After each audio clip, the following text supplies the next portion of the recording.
بالادستی हो, जिसमें ताकत का चश्मा अवाम की पार्लियामेंट हो, जिसमें पार्लियामेंट ही वो खारजी और दाखिली सियासत का मंबा हो, और उसमें सबसे बड़ी बात यह कि हम वादा करें, इमरान से भी हम वादा ले लेंगे, हम ये वादा करें कि हम एक दूसरे को अंग्रेजी में जो कहते हैं परसिक्यूट करना, ये मुआहदा करें कि अगर मैं इख्तिदार में होऊंगा मैं आपको परसिक्यूट नहीं करूंगा, आप इख्तिदार में होंगे आप मुझे परसिक्यूट नहीं करेंगे। अलबत्ता जो चोरियां होती हैं उनके लिए इदारे हैं, ऐसे ऐसे खतरनाक चोरियां हो रही हैं।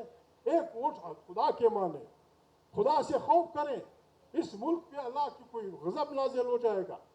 एक वोट मामूली एक टिक का निशान, एक टिक का निशान, इस पे आप 70 करोड़ रिश्वत एक टिक निशान पे, और एक वोट नहीं, 2 नहीं, 3 नहीं, 5 नहीं, 70 करोड़ में बलूचिस्तान के 4 अजला, खैबर पख्तूनख्वा के 3 अजला और सिंध के 5 अजला 5 महीने रोटी खा सकते हैं, एक एक वोट।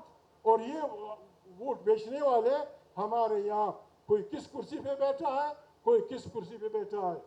मैं तो इस कॉन्फ्रेंस से रिक्वेस्ट करूंगा कि इस कॉन्फ्रेंस की एक resolution America, mighty American and European democracies, उनको ये होना चाहिए कि भाई ये जो हमारे तरफ से आपके पास आए हैं ये नुमाइंदा नहीं है, they are not our representative, वो हमारे नुमाइंदा नहीं है। आप जो भी मुआहिदा इनसे करेंगे we will not own it, ये नहीं है, ये मुआहिदा यहाँ के मुआहिदे अवाम करेंगी।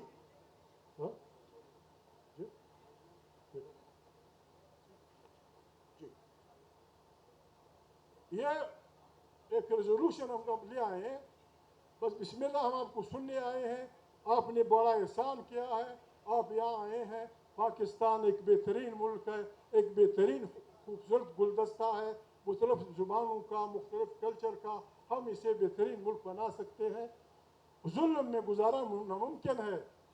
लोग कहते हैं अमन, बाजवड़ के लोग निकले थे अमन दो, तिरा के लोग निकले थे अमन दो, सिंध कहते हैं अमन दो, बलूचिस्तान कहता है अमन दो। अमन इंसाफ से जुड़ी हुई वो है, जिस सोसाइटी में इंसाफ होगा अमन होगा, जिस घर में इंसाफ होगा अमन होगा, जिस गांव में इंसाफ होगा अमन होगा। और अगर इंसाफ नहीं होगा मियाँ बीवी लड़ेंगे, भाई भाई लड़ेगा, बाप माँ लड़ेंगे। आए इस मुल्क को इंसाफ का गहवारा बनाएं और कुरान करीम के उस हुक्म में कि अइदिलू हुवा अक़रबु लित्तक़वा, अदल करें। आप उसमें से मैं आपका मशकूर हूँ, मैं ज़्यादा वो नहीं करना चाहता, काफ़ी मकस हुई कि मैंने आपकी, हम आपको सुनने आए हैं, आपकी हर तजवीज़ हमारे सर अंकों पे आए इकट्ठे मिलकर इस मुल्क को वाकई में पाकिस्तान को एशिया का टाइगर बनाए। और यहाँ देखिए दुनिया बड़ी ख़तरनाक, एक फिक्र में कर रहा हूँ, दुनिया बड़ी ख़तरनाक नए वो कर रही है। यहाँ आलिम लोग बैठे हैं, लिखवाल बैठे हैं, लिखने वाले बैठे हैं। जर्मनी की मौजूदा वज़ीर आज़म ने जब पहली तकरीर की, हामिद मीर ने सुनी होगी, अखबार वालों ने सुनी होगी, पहली तकरीर में उसने क्या कहा कि जर्मनी यूरोप की सबसे ताकतवर फौज बनाएगा। किसके खिलाफ, किस लिए? वो जर्मनी जिसका नाम सुन के लोग थर कांपने लगते हैं, पहली जंग अज़ीम, दूसरी जंग अज़ीम। उसके वज़ीर आज़म ने पहली तकरीर में ये कहा था कि जर्मनी यूरोप की सबसे बड़ी फौज बनाएगा। उसके एक हफ्ते बाद लंदन वालों ने कहा कि हमारा दिफा कमज़ोर है और हम अपने बहरिया को मजबूत करेंगे। अभी उसके वज़ीर आज़म ने कहा है कि हम ऐसे बड़े जहाज खरीदना चाहते हैं जो एटम बम को दूर के फासलों तक ले जाए। एक तरफ ईरान पे बमबारी हो रही है, पाकिस्तान पे हो रही है, दुनिया को कहा जा रहा है कि एटम बम खतरनाक है। दूसरी तरफ आप बड़े जहाज खरीद रहे हैं ताकि एटम बम को फैलाना। और मेरे दोस्त हजरत ट्रंप साहब ने उस दिन कहा टीवी पे कि नागासाकी के बम ने तो अमन कायम किया, जापान पे जो पहला बम गिरा था कि इससे तो अमन कायम हुआ, जंग अज़ीम ख़त्म हो गई।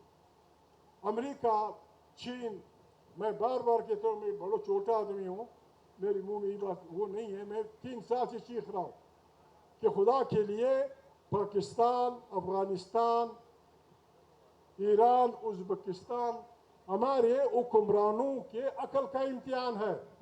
हमारा ये खित्ता हमारे वसाइल की वजह से मस्संडों की जंगों का मैदान बनने वाला है। किस तरह हम इसे बचा सकते हैं? ये इज्तिमाई दानिश से होगा, कलेक्टिव विजडम से होगा। ये कॉन्फ्रेंस हमने इसलिए बुलाई है कि आप हमें इज्तिमाई दानिश में वो रास्ते बताएं ताकि हम सब इकट्ठे चलकर इस मुल्क को सही जा भी पहुँचाएं। बहुत शुक्रिया।